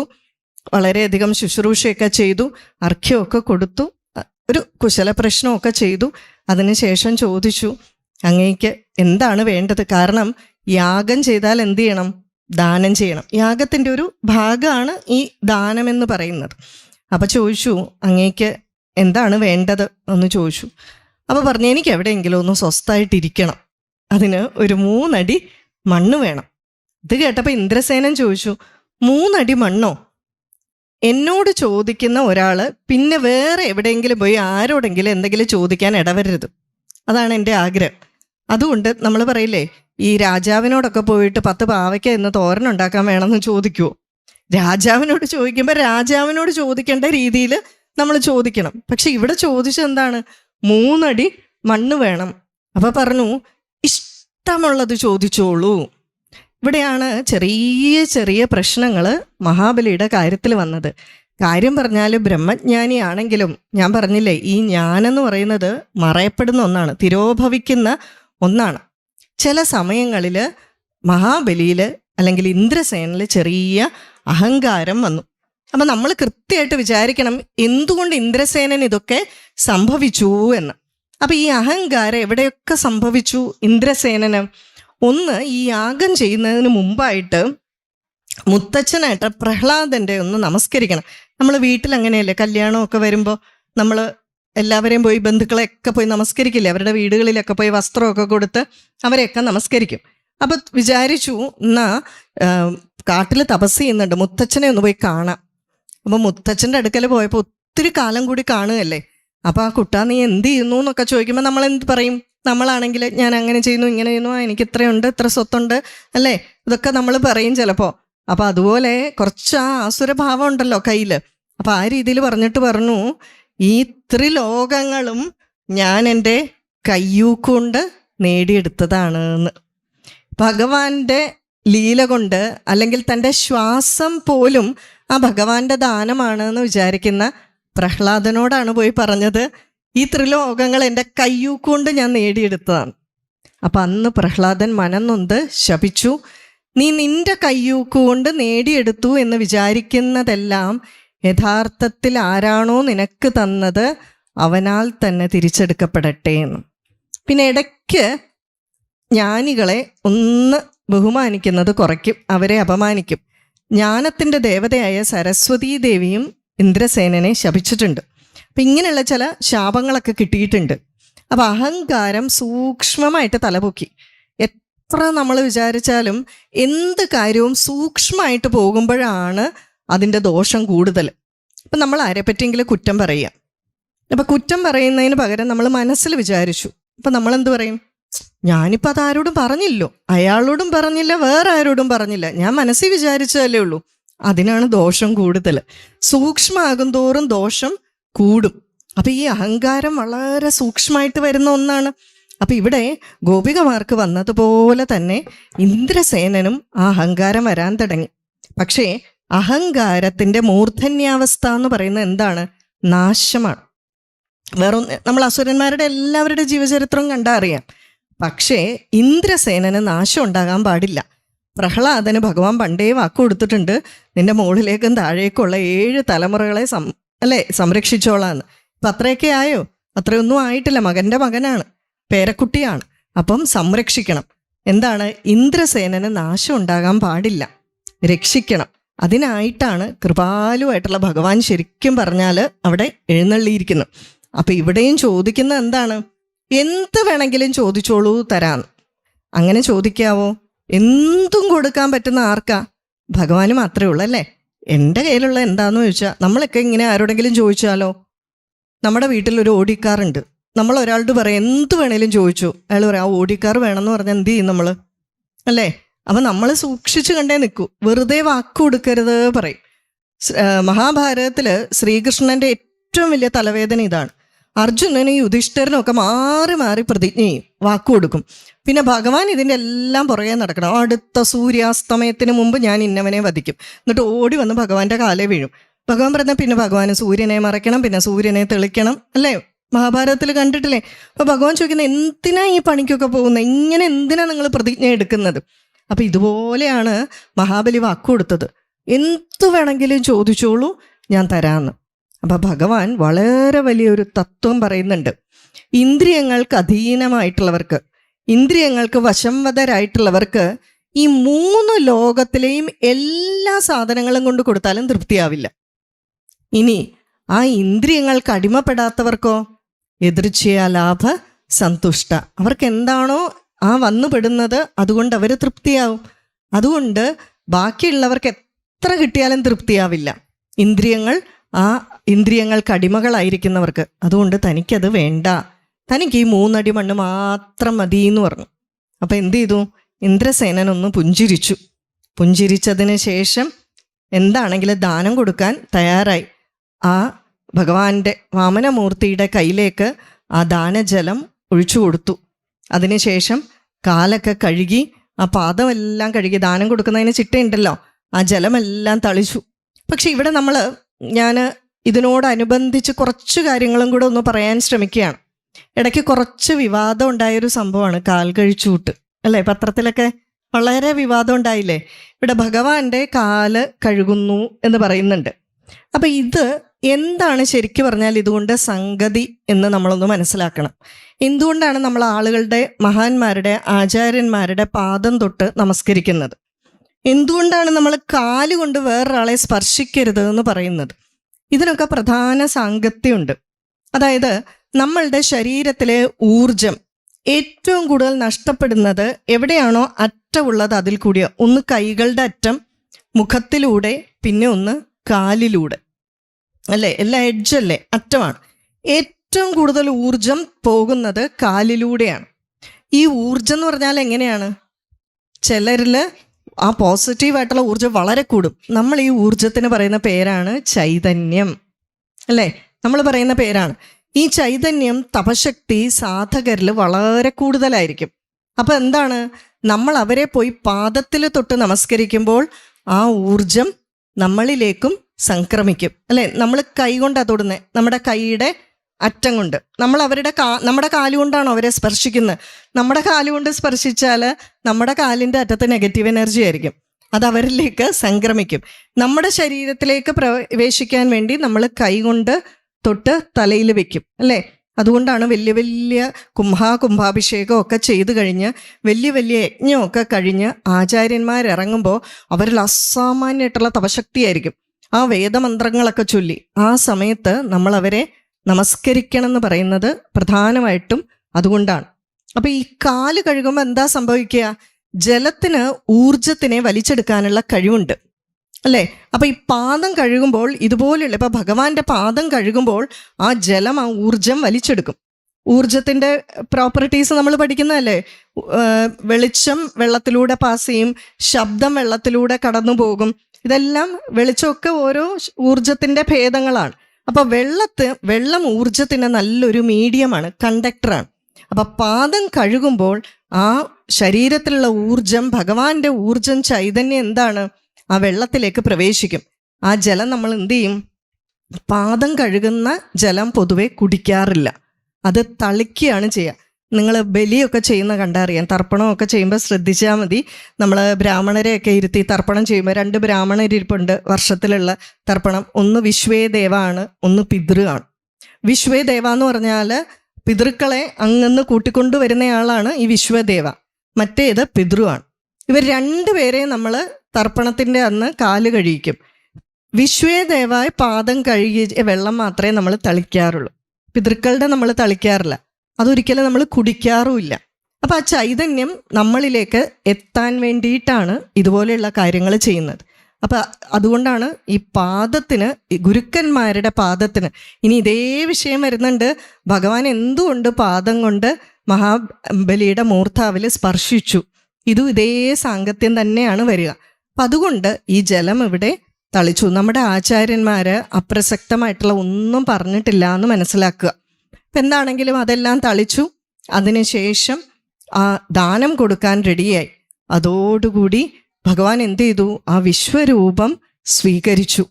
ആ സൂര്യനും ചന്ദ്രന്മാരും എല്ലാം ഭഗവാന്റെ അവയവങ്ങളായിട്ട് മാറി. ഭഗവാൻ അല്ലാതെ ഒന്നുമില്ലാത്ത അവസ്ഥയിലായി. ഇതോടുകൂടി അവിടെ ഉണ്ടായിരുന്ന അസുരന്മാരെല്ലാം നിലവിളിക്കാൻ തുടങ്ങി. അവർക്ക് മനസ്സിലായി തങ്ങളുടെ കാര്യം പോക്കാണ്. ഉടനെ അവരൊക്കെ യുദ്ധ ഉപകരണങ്ങളുമൊക്കെ ആയിട്ട് വന്ന് ഈ ഭഗവാനോട് യുദ്ധം ചെയ്യാനായിട്ട് വന്നു. ഇതൊന്നും കണ്ടിട്ട് ഇന്ദ്രസേനന് ഒരു കുലുക്കവും ഇല്ല. ഇന്ദ്രസേനൻ വളരെ ശാന്തനായിട്ടാണ് നിൽക്കുക. അവരെയൊക്കെ തടഞ്ഞു. അവരോടൊക്കെ പറഞ്ഞു, ഒന്നും ചെയ്യാൻ പാടില്ല, എല്ലാവരും അവിടെ മാറി നിന്നോളൂ എന്ന് പറഞ്ഞു. പക്ഷെ അപ്പോഴത്തേക്കും ശുക്രാചാര്യർ പറഞ്ഞു, ദാനം കൊടുക്കാൻ പാടില്ല, ഇനിയാണെങ്കിലും ചെയ്യൂ. പക്ഷെ അവിടെ എന്ത് ചെയ്തു? ആ ദാനനീര് കൊടുത്തു കഴിഞ്ഞു. അപ്പോൾ ശുക്രാചാര്യർ ശപിച്ചു, എല്ലാ ഐശ്വര്യങ്ങളും പോകട്ടെ എന്ന്. ആ ഗുരുവിൻ്റെ ശാപം കിട്ടിക്കഴിഞ്ഞാൽ, മുമ്പ് ഭഗവാൻ പറഞ്ഞില്ലേ, ഈ ഐശ്വര്യം മുഴുവൻ ഗുരുവിൻ്റെ അനുഗ്രഹം കൊണ്ടാണ്. ആ ഗുരുവിൻ്റെ അനുഗ്രഹം ഇല്ലാതെയാകുമ്പോൾ കാര്യങ്ങളൊക്കെ ശരിയായിക്കോളും എന്ന് പറഞ്ഞു. അപ്പം അത് തന്നെ ഇവിടെ സംഭവിച്ചു. ഗുരു ശപിച്ചു. പക്ഷെ അപ്പോഴും ഇന്ദ്രസേനന് ഒരു കുലുക്കവും ഇല്ല. ഭഗവാൻ തൻ്റെ രൂപം എടുത്തു, 2 അടി കൊണ്ട് തന്നെ 3 ലോകം അളന്നെടുത്തു. ഇനിയിപ്പോൾ വാക്ക് കൊടുത്തിട്ടില്ലേ, 3 അടിയാണ് ചോദിച്ചത്. 3-ാമത്തെ അടി എവിടെയെങ്കിലും ഒന്ന് വെക്കണം. വെച്ചില്ലെങ്കിൽ എന്താ പ്രശ്നം? വാക്ക് പാലിച്ചില്ല എന്നാവും. ഭഗവാൻ ഒട്ടനെ ഗരുഡനെ വിളിച്ചു വരുത്തിയിട്ട് പറഞ്ഞു, ഇന്ദ്രസേനനെ വരണപാശം കൊണ്ട് ബന്ധിക്കുക. കാരണം എന്താ? വാക്ക് പാലിച്ചില്ല, സ്ഥലം വിട്ട് പോകരുതല്ലോ. അതിനുശേഷം എന്ത് ചെയ്തു?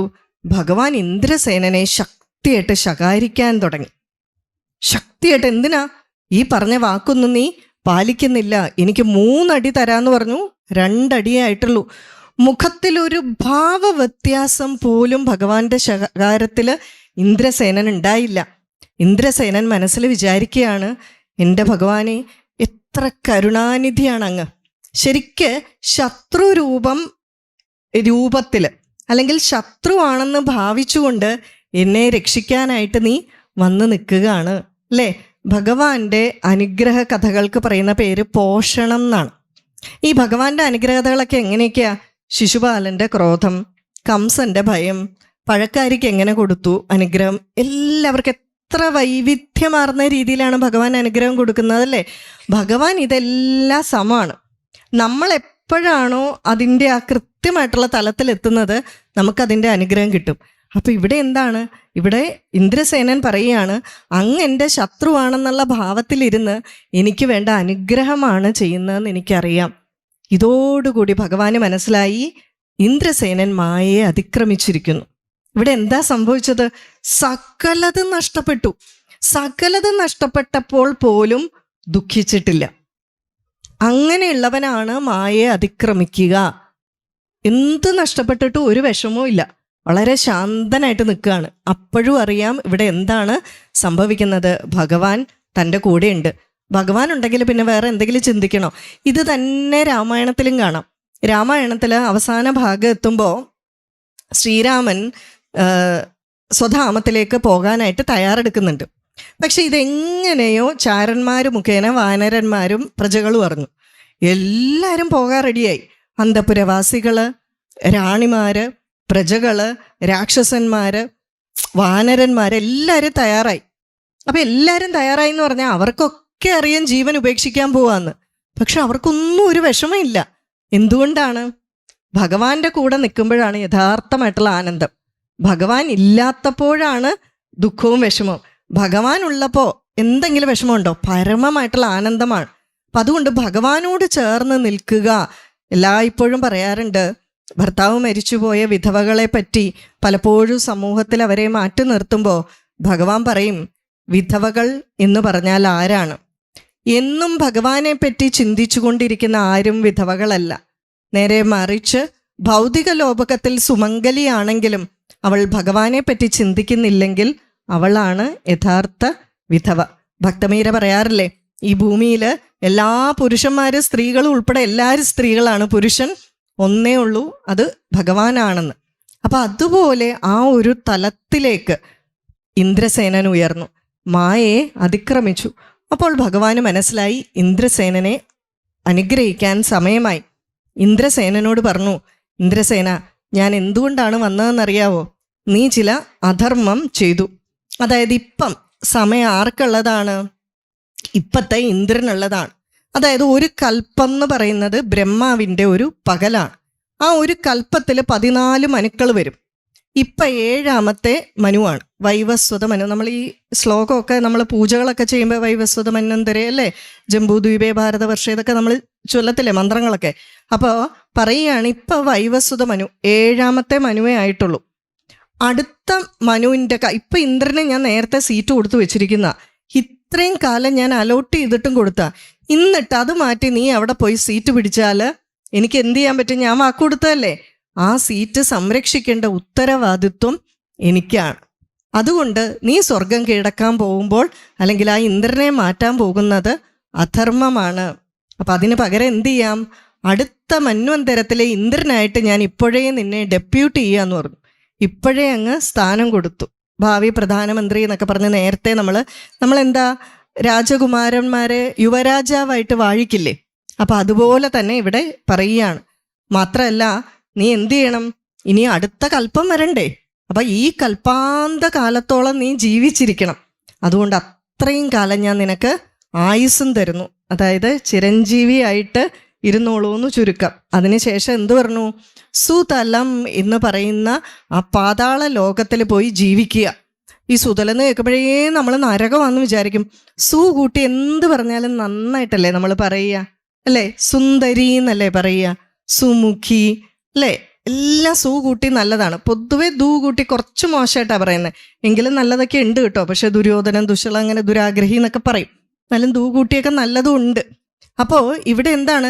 സുതലം, വളരെ മനോഹരമായിട്ടുള്ള തലം. അവിടെ ഭഗവാൻ പറയുകയാണ്, ഞാൻ നിനക്ക് ദാസനായിട്ട് നിൽക്കും.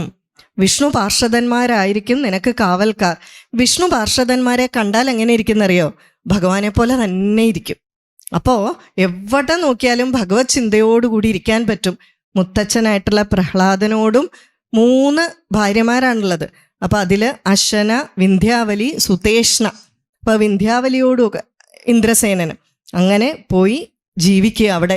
ഈ ഒരു കൽപ്പാന്തം തീരുന്നത് വരെ സുഖമായിട്ട് അവിടെ ജീവിക്കുക. അടുത്ത മന്വന്തരത്തിലെ ഇന്ദ്രനാണ്. അപ്പോഴേക്ക് എന്തായി? പുഷ്പവൃഷ്ടി നടത്തി ആ ദേവന്മാര് മഹത്തായിട്ടുള്ള ബലി ചെയ്തവൻ, ത്യാഗം ചെയ്തവൻ എന്നുള്ള അർത്ഥത്തിൽ മഹാബലി എന്നുള്ള പേര് വന്നു. അപ്പം ആ ഇന്ദ്രസേനന് ഈ ഒരു പദവിയിലെത്തിയത് ഭഗവാന്റെ അനുഗ്രഹം കൊണ്ടാണ്. ഇവിടെ എവിടെയാണ് ശാപം എന്നാണ് നമുക്ക് മനസ്സിലാകാത്തത്. അപ്പം 3ാമത്തെ അടി ഭഗവാൻ പറഞ്ഞു, ഞാൻ എവിടെ വെക്കണം എന്ന് പറയുന്നു, നിന്നെ അനുഗ്രഹിക്കുന്നു എന്ന് പറഞ്ഞു. അപ്പോൾ പറഞ്ഞു, ഇനിയിപ്പോൾ എന്നേക്ക് സമർപ്പിക്കാനുള്ളത് എന്നെ മാത്രം. നേരെ ഇരുന്നു കൊടുത്തു. പാദം ഭഗവാൻ ആ ശിരസിൽ സ്പർശിച്ചതേ ഉള്ളൂ. പക്ഷെ ഈ പടം ആരോ വരച്ചു. എങ്ങനെയാണ് സ്പർശിച്ചതായിട്ട്? പിന്നെ അമർചിത്ര കഥാകാരന്മാരൊക്കെ അത് കുഴിച്ചിറക്കി താഴോട്ടാക്കി. അത് കണ്ടു കഴിഞ്ഞപ്പോൾ അങ്ങനെയൊക്കെ തോന്നിക്കാണും. അതോ അമർചിത്ര കഥയിലൊക്കെ നോക്കിയാൽ ഇന്ദ്രസേനൻ എങ്ങനെയാ? മഹാബലി കൊടവയറും ഒക്കെ ആയിട്ടല്ലേ. ഒന്ന് ആലോചിക്കുക, ദേവാസുര യുദ്ധത്തിൽ ദേവന്മാരെ തോൽപ്പിച്ചതാണ്. ശരിക്കും നമ്മൾ സിനിമയിൽ ബാഹുബലിയൊക്കെ യുദ്ധം ചെയ്യുന്ന കണ്ടിട്ടില്ലേ? സിനിമയിൽ യുദ്ധം ചെയ്ത് അഭിനയിക്കുന്ന ആളുടെ ശരീരം പോലും എങ്ങനെ ഒരു കൊടവയറുണ്ടോ? അല്ലേ? ബാഹുബലിക്കൊക്കെ കൊടവയറുണ്ടോ? അപ്പൊ ദേവാസുര യുദ്ധത്തിൽ ദേവന്മാരെ തോൽപ്പിച്ച ആളുടെ ശരീരമൊക്കെ എങ്ങനെയായിരിക്കണം? ചക്രവർത്തിയാണ്. ഇങ്ങനെ ഓലക്കുടയും പിടിച്ചാണോ നടക്കുക? നല്ല ഛത്രമൊക്കെയാണ്. പക്ഷെ ആരുടെയൊക്കെയോ ഭാവനയിൽ വളരെ മോശമായിട്ട് മഹാബലിയെ ചിത്രീകരിച്ചു. മാത്രമല്ല, സവർണൻ അവർണനെ ചവിട്ടിത്താഴ്ത്തി എന്നുവരെ ചിത്രീകരിച്ചു. ഇവിടെ ശരിക്കു പറഞ്ഞാൽ സവർണനും അവർണനുമാണോ? രണ്ടുപേരും ഒരേ കുലത്തിലുള്ളവരാണ്, അല്ലേ? കശ്യപന്റെ 2 ഭാര്യമാരിൽ പെട്ട വംശത്തിൽപ്പെട്ടവരാണ്. അതിഥിയുടെ പുത്രനാണ് വാമനൻ, ദിതിയുടെ ഹിരണ്യാക്ഷൻ, പ്രഹ്ലാദൻ, അല്ലെ, വിരോചനൻ. ഇങ്ങനെ വരുമ്പോഴാണ് ഇന്ദ്രസേനൻ. ഒരേ വംശത്തിൽപ്പെട്ടവരാണ്. ഇവിടെ സവർണനും അവർണനും ഒന്നുമില്ല. പക്ഷെ എന്തൊക്കെയാ പറഞ്ഞു കൂട്ടുക? ഇവിടെ ശരിക്കു പറഞ്ഞാൽ ഭഗവാൻ ദീക്ഷ കൊടുത്തതാണ്. അതായത് അടുത്ത ഇന്ദ്രനായിട്ട് വാഴണമെങ്കിൽ എന്ത് വേണം? അതിനുള്ള ചൈതന്യവും ശക്തിയും വേണം. പിന്നെ വിരോചനാണെങ്കിലും പ്രഹ്ലാദനാണെങ്കിലും തൻ്റെ കാലത്ത് മുഴുവൻ തപസ് ചെയ്യുകയായിരുന്നു. അപ്പം തപസ് ചെയ്യാനുള്ള ആർജവും കൊടുത്തു. അതായത് ദീക്ഷാ സമ്പ്രദായം പലതരത്തിലുണ്ട്. നയനദീക്ഷ, സ്പർശദീക്ഷ എന്നൊക്കെ പറഞ്ഞിട്ടുണ്ട്. നയനദീക്ഷ എന്ന് പറഞ്ഞാൽ ഗുരുവും ശിഷ്യനും മുഖാമുഖം ഇരിക്കും, നോക്കുക മാത്രമേ ചെയ്യുള്ളൂ. കണ്ണിലൂടെ മറ്റും ആ ചൈതന്യം മുഴുവൻ ശിഷ്യനിലേക്ക് സംക്രമിക്കപ്പെടും, ശക്തി. സ്പർശദീക്ഷ എന്ന് പറഞ്ഞാൽ ശരീരത്തിൽ ഏതെങ്കിലും ഒരു ഭാഗത്ത് ഗുരു സ്പർശിക്കും. അങ്ങനെയാണ് ശ്രീരാമകൃഷ്ണ പരമഹംസർ തൻ്റെ അവസാന കാലത്ത് തൻ്റെ ശക്തി മുഴുവൻ വിവേകാനന്ദ സ്വാമിയിലേക്ക് മാറ്റിയത്. പിന്നെ പറഞ്ഞു, ഇനി എൻ്റെ കയ്യിൽ ഒന്നുമില്ല പറയുന്നുണ്ട്. സ്മരണദീക്ഷ എങ്ങനെയാണ്? ഗുരു എവിടെയെങ്കിലും ഇരിക്കും, ശിഷ്യൻ ചിലപ്പോൾ വേറെ എവിടെയെങ്കിലും ആയിരിക്കും. ഇവിടെ ഇരുന്ന് ആ ചൈതന്യം മുഴുവൻ മാറ്റും, ആ സംക്രമിപ്പിക്കും. ഇങ്ങനെ ദീക്ഷാ സമ്പ്രദായം പലതരത്തിലുണ്ട്. ശക്തിപാദം എന്ന് പറയും. എന്നാൽ ശ്രീവിദ്യാ സമ്പ്രദായത്തിൽ 2 തരത്തിൽ ദീക്ഷയുണ്ട്. ഈ ശാംഭവി ദീക്ഷയൊക്കെ ആ രീതിയിലുള്ളതാണ്. അതിലൊന്ന് ഈ പറയുന്ന പാദം സ്പർശിച്ചുകൊണ്ടാണ്, ഗുരുവിൻ്റെ പാദം സ്പർശിച്ചുകൊണ്ട്. കാരണം എന്താണ്? ഗുരുവിൻ്റെ പാദത്തിലാണ് ഏറ്റവും കൂടുതൽ ഊർജമുള്ളത്. ആ ഊർജം, ആ പാദം ശിഷ്യൻ്റെ മൂർധാവിൽ സ്പർശിക്കും. മൂർധാവിലൂടെ ആ ചൈതന്യം മുഴുവൻ ശരീരത്തിലേക്ക് പ്രവേശിക്കും. ഗുരു ശക്തിപാദത്തിലൂടെ ചൈതന്യം പ്രവേശിപ്പിക്കുന്നതാണ്. അതുകൊണ്ടാണ് ഗുരുക്കന്മാരുടെ പൂജയ്ക്ക് ഉപയോഗിക്കുന്നത്. നമ്മൾ ഗുരുക്കന്മാരുടെ പാദപൂജയല്ലേ ചെയ്യുക? അവരുടെ മെതിയടി വെച്ചിട്ട് പാദമാണ് പൂജിക്കുക. ഭരതൻ എന്താ ചെയ്തേ? ഭരതനും പാദമാണ് ചെയ്തത്. ഗുരുവിൻ്റെ പാദത്തിനുള്ള പ്രത്യേകത ഇതാണ്. അതുകൊണ്ടാണ് ഗുരുക്കന്മാരുടെ പൂജയ്ക്ക് തുമ്പപ്പൂ ഉപയോഗിക്കുന്നത്. ദക്ഷിണാമൂർത്തി ഗുരു അല്ലേ? തുമ്പപ്പൂവിൻ്റെ ഷേപ്പ് എങ്ങനെയാ? പാദത്തിൻ്റെ ഷേപ്പല്ലേ, അതിൻ്റെ ആകൃതിയല്ലേ? തുമ്പപ്പൂ മാത്രമല്ല, വാമനമൂർത്തിക്കും തുമ്പപ്പൂവാണ്. അതിൻ്റെ അർത്ഥം എന്താണ്? ഇവിടെ വാമനമൂർത്തി പരമഗുരുവായിരുന്നു മഹാബലിയുടേതെന്ന് അർത്ഥം. അപ്പം ആ ഗുരു ശക്തിപാദത്തിലൂടെ തൻ്റെ ശിഷ്യനെ അനുഗ്രഹിച്ചതാണ്. ഇനി ഇതിൽ ഏറ്റവും പ്രധാനപ്പെട്ട കാര്യം എന്താണ്? നമ്മൾ പലരെയും പറയും, എന്നാലും എനിക്കൊരു ഗുരുവിനെ വേണം, പക്ഷെ ഗുരുവിനെ കിട്ടാറില്ല, ഞാൻ കുറേ കാലമായി തപ്പി നടക്കുന്നു. ഇവിടെ എന്താ സംഭവിച്ചത്? ഇവിടെ പറയുന്നു, നമ്മൾ ഗുരുവിനെ തപ്പി നടക്കുകയേ വേണ്ട. എങ്ങനെയാണ് നാരദ മുനി വ്യാസഭഗവാന്റെ സമയത്ത് കറക്റ്റ് അവിടെ എത്തിയത് അല്ലേ? ഏതൊക്കെ എഴുതിയിട്ടുണ്ടോ അതിനൊക്കെ കൃത്യം വന്ന് പറഞ്ഞിട്ടുണ്ട്. വാൽമീകി മഹർഷി തപ്പി നടന്നോ നാരദമുനിയെ? കൃത്യമായിട്ട് അവിടെ സമയത്തെത്തി. അപ്പം നമ്മുടെ അടുക്കൽ ഗുരു വരണമെങ്കിൽ എന്ത് ചെയ്താൽ മതി? നമ്മൾ ഗുരുവിനെ തപ്പി നടക്കണ്ട, ഗുരുവിനെ ലഭിക്കാനുള്ള ഗുണഗണങ്ങൾ സ്വയം വളർത്തിയെടുക്കുക. നമ്മൾ വളർത്തിയെടുത്താൽ ഗുരു സ്വാഭാവികമായിട്ടും വേണ്ട സമയത്ത് നമ്മുടെ മുന്നിൽ വന്നോളൂ. ഇവിടെ ഇന്ദ്രസേനൻ അതല്ലേ വന്നത്? ആ മായയിൽ നിന്നും എല്ലാം മുക്തനാകാനുള്ള ഒരു തരത്തിലുള്ള ദുഃഖവും തന്നെ ബാധിക്കുന്നില്ല എന്നുള്ള അവസ്ഥയിൽ ഇന്ദ്രസേനൻ എത്തിയപ്പോൾ ഗുരു നേരെ എത്തി ആ മുന്നിൽ. അപ്പോൾ ഇവിടെ നമുക്ക് ധാരാളം കാര്യങ്ങൾ ഈ ഒരു വാമന ചരിതത്തിൽ നിന്ന് പറഞ്ഞു തരുന്നുണ്ട്. അതുകൊണ്ട് തന്നെ നമ്മളുടെ തിരുവോണം എന്ന് പറയുന്നത് ഒരു സംശയവും വേണ്ട, ഭഗവാൻ അവതരിച്ച ദിവസം വാമന ജയന്തിയാണ്. നമ്മൾ അത്തപ്പൂ ഇടുമ്പോൾ അവിടെ വാമനമൂർത്തിയെ വെച്ചല്ലേ പൂജിക്കുന്നേ? പക്ഷെ എന്തൊക്കെ വിവാദം നടക്കുകയല്ലേ? അത് വാമന ജയന്തി അല്ല, മഹാബലിയെ പൂജയാണ്. ഭക്തനെ ഭഗവാനെ ചിന്തിക്കുമ്പോൾ കൂടെ ചിന്തിക്കുന്നതിൽ തെറ്റൊന്നുമില്ല. പക്ഷെ ഭഗവാനെ മാറ്റി നിർത്തി ഭക്തനെ ചിന്തിക്കാൻ പറ്റുമോ?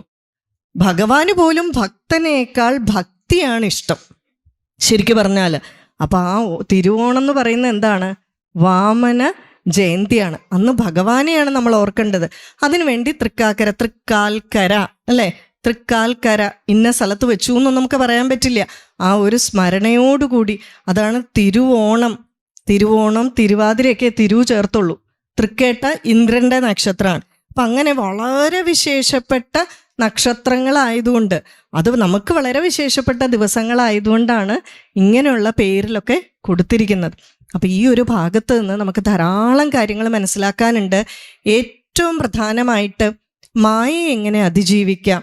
മായയെ അതിജീവിച്ചാൽ ജീവിതത്തിലെ സകല ഐശ്വര്യങ്ങളും ഉണ്ടാകും, ഭഗവാൻ നമ്മുടെ കൂടെ ഉണ്ടാവും. പക്ഷെ അതിനെത്രമാത്രം നമ്മൾ പരിശ്രമിക്കണം, ഉയർന്ന തലത്തിലെത്തണമെന്നുള്ളത് മഹാബലിയുടെ ചരിത്രത്തിലൂടെ നമുക്ക് ഭഗവാൻ കാണിച്ചു തരികയാണ്. അതുകൊണ്ട് ആ ഒരു ഭാവത്തിലേക്ക് എത്താൻ ഇതെല്ലാം സ്മരിക്കുമ്പോൾ ആ ഭഗവാൻ നമ്മളെയും അനുഗ്രഹിക്കും എന്നുള്ള ഒരു ചിന്തയിലാണ് നമ്മളിതെല്ലാം അനുസ്മരിക്കുന്നത്. അപ്പം ഇങ്ങനെയൊക്കെ അനുസ്മരിക്കുമ്പോൾ അങ്ങനെ വേണമല്ലോ ചെയ്യാൻ. മഹാബലി പോലും ത്യജിച്ചില്ലേ, ഒന്നിനോടും കെട്ടപ്പെട്ടിട്ട് ഇരുന്നിട്ട് കാര്യമില്ല എന്ന് വെച്ചാൽ എന്താ? ഒരു സുഖവും ആസ്വദിക്കണ്ടെന്നല്ല, എല്ലാ സുഖ സൗകര്യങ്ങളും ആസ്വദിക്കാം. ഒരു സുപ്രഭാതത്തിൽ ഇല്ലാതെ ആയാലും എന്ത് വേണം? തകർന്നു പോകാതെ അതും ഭഗവാന്റെ ഇച്ഛ എന്ന് പറഞ്ഞിരിക്കുക. ഉണ്ടെങ്കിൽ ഒരു ഭാഗം മറ്റുള്ളവർക്ക് കൊടുക്കുക, എ സിയിലൊന്നും കിടക്കണ്ടെന്നല്ല. എല്ലാം സന്തോഷമായിട്ട് ഐശ്വര്യമായിട്ട് 55-60 വയസ്സ് വരെ എല്ലാവരും സമ്പാദിക്കുക. മഹാബലി കാണിച്ചു തരികയാണല്ലേ, എല്ലാം സമ്പാദിക്കുക. വിട്ടു പോകേണ്ട സമയമാകുമ്പോൾ താമരയിലയിൽ വെള്ളം വീഴുന്നത് പോലെ ആ ശരണാഗതി അടയുക. ഇവിടെ ശരണാഗതി അടയുക എന്ന് പറയുമ്പോൾ എങ്ങനെയാണ് ശരണാഗതി അടഞ്ഞത്? ഏറ്റവും പ്രശസ്തമായിട്ടുള്ള ശരണാഗതി വിഭീഷണ ശരണാഗതിയാണ്. പക്ഷെ എന്ത് പേര് പറഞ്ഞാലും ആരാണ് ശരണാഗതി അടയുന്നെന്നുണ്ട്, ആരോടാണ് ശരണാഗതി അടയുന്നതെന്നില്ല. കാരണം ശരണാഗതി അടയാൻ ഒരാളോടെ ഉള്ളൂ, അല്ലേ? അത് ഭഗവാനോടാണ്. പക്ഷേ ആരാണ് ശരണാഗതി അടയേണ്ടത്? അപ്പം എന്തു പറഞ്ഞു? വിടേണ്ടതെല്ലാം വിട്ടു, വിടേണ്ടതെല്ലാം വിട്ടു എന്നാ പറയാ. ചേരേണ്ടതൊന്നിനോട് ചേർന്നു. ചേരേണ്ടതൊന്ന് മാത്രം, വിടേണ്ടത് ധാരാളം. ഈ ഒരു ചരിതമാണ് മഹാബലി നമുക്ക് കാണിച്ചു തരുന്നത്. ഇങ്ങനെ ഈ മഹാബലി ചരിതം അനുസ്മരിക്കുന്ന നമുക്കും ഈ ഒരു ഭാവമെല്ലാം ഉണ്ടാകട്ടെ. ഗുരുവിൻ്റെ അനുഗ്രഹം ഉണ്ടാകട്ടെ.